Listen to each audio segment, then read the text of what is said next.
ಕಾಮಾಕ್ಷಿ ದೀಪ ಮತ್ತು ಮಹತ್ವ. ಕಾಮಾಕ್ಷಿ ದೀಪ ಎಂದರೆ ಗಜಲಕ್ಷ್ಮಿ ದೇವಿಯ ಚಿತ್ರವಿರುವ ದೀಪವೇ ಗಜಲಕ್ಷ್ಮಿ ದೀಪ ಅಥವಾ ಕಾಮಾಕ್ಷಿ ದೀಪ. ಈ ಕಾಮಾಕ್ಷಿ ದೀಪವನ್ನು ಗಜಲಕ್ಷ್ಮಿ ದೀಪವೇ ಸೊನ್ನೆದು ಸಹ ಕರೆಯುತ್ತಾರೆ. ಈ ದೀಪದ ಬೆಳಕಿನಲ್ಲಿ ಕಾಮಾಕ್ಷಿ ದೇವಿಯು ನೆಲೆಸಿರುವಳು. ಕಾಮಾಕ್ಷಿ ದೇವಿಯು ಸರ್ವ ದೇವತೆಗಳಿಗೆ ಶಕ್ತಿ ಕೊಡುತ್ತಾಳೆ ಎಂದು ಪುರಾಣಗಳು ಹೇಳುತ್ತವೆ. ಆದ್ದರಿಂದಲೇ ಕಾಮಾಕ್ಷಿ ದೇವಸ್ಥಾನವನ್ನು ಬೇರೆ ದೇವಸ್ಥಾನಗಳಿಗಿಂತ ಬೆಳಗಿನ ಜಾವ ಬೇಗನೆ ತೆರೆಯುತ್ತಾರೆ.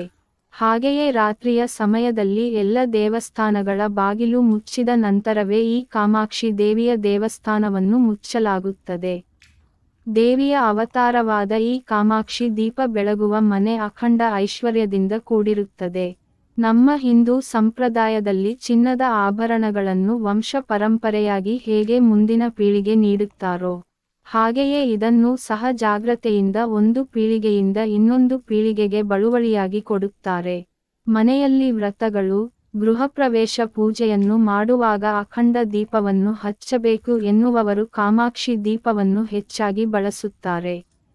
ಹೀಗೆ ಪುರಾಣಗಳಲ್ಲಿ, ವ್ರತಗಳಲ್ಲಿ ಮತ್ತು ಶುಭ ಕಾರ್ಯಗಳಲ್ಲಿ ಕಾಮಾಕ್ಷಿ ದೀಪಗಳನ್ನು ದೀಪಾರಾಧನೆಗೆ ಬಳಸಿದರೆ ಒಳ್ಳೆಯದು.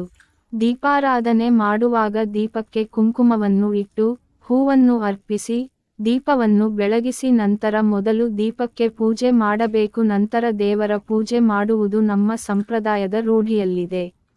ಹಾಗೆಯೇ ಕಾಮಾಕ್ಷಿ ದೀಪವನ್ನು ಬಳಸುವಾಗ ಆ ದೀಪಕ್ಕೆ ಕುಂಕುಮ ಇಟ್ಟ ನಂತರ ಅದೇ ಕೈಯಿಂದ ದೇವರ ರೂಪಕ್ಕೂ ಕುಂಕುಮ ಇಟ್ಟು, ಸುತ್ತಲೂ ಹೂವಿನಿಂದ ಅಲಂಕಾರ ಮಾಡಿ ಆ ದೀಪವನ್ನು ನೆಲಕ್ಕೆ ತಾಕದಂತೆ ಒಂದು ತಾಮ್ರದ ಅಥವಾ ಬೆಳ್ಳಿಯ ತಟ್ಟೆಯಲ್ಲಿ ಇರಿಸಬೇಕು.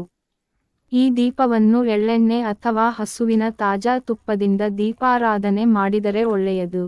ಕಾಮಾಕ್ಷಿ ದೀಪದ ಬತ್ತಿ ಹೇಗೆ ನಿಧಾನವಾಗಿ ಸುಡುತ್ತದೆಯೋ ಹಾಗೆಯೇ ನಮ್ಮ ಮನೆಯಲ್ಲಿರುವ ನಕಾರಾತ್ಮಕ ಶಕ್ತಿ ಸಹ ನಿಧಾನವಾಗಿ ತೊಲಗಿ ಆಚೆ ಹೋಗುತ್ತದೆ. ಯಾವಾಗಲೂ ದೀಪಾರಾಧನೆ ಮಾಡುವಾಗ 2 ಬತ್ತಿಗಳು ಸಾಮಾನ್ಯವಾಗಿ ಇರುವಂತೆ ನೋಡಿಕೊಳ್ಳಬೇಕು. ಕಾಮಾಕ್ಷಿ ದೀಪವನ್ನು ಯಾವಾಗಲೂ ಉತ್ತರ ಮತ್ತು ಪೂರ್ವ ದಿಕ್ಕನ್ನು ನೋಡುವಂತೆ ಇಡಬೇಕು.